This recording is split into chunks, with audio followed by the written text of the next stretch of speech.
అని వారితో చెప్పాను. I am on my father's business, don't you know it? పిల్లలు తండ్రి యొక్క బిజినెస్ను ఎప్పుడు భుజాల మీదకి ఎత్తుకుంటారు? ఒక్క మాట చెప్పండి.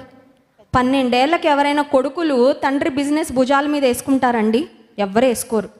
21 ఏళ్ళు 25 ఏళ్ళు వచ్చినా కూడా కొంతమంది కొడుకులు అంటారు, నాన్న నీకు ఓపిక ఉన్నంతకాలం నువ్వు చేయి బిజినెస్, ఆ తర్వాత చూసుకుంటానులే, ఇప్పుడే ఎందుకు నాకు భారాలు బాధ్యతలు బరువులు అంటారు. 12 ఏళ్ళ వయసు, it was too young an age, చాలా చిన్న వయసు, చాలా లేత వయసు. కానీ యేసయ్య మైండ్లో ఆటలు, లేకపోతే ఫ్రెండ్స్తో సరదాగా తిరగడము, టైంపాస్ చేసేయడము, అన్ఇంటెన్షనల్ లివింగ్ లేదండి. ఆయనలో ఇంటెన్షనల్ లివింగ్ 12 సంవత్సరాల నుండే ప్రారంభమైపోయింది. ఉద్దేశపూర్వకంగా బ్రతుకుతున్నాడు.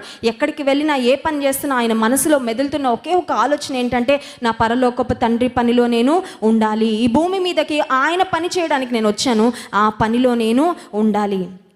యేసయ్య శిలువ మీద సమాప్తం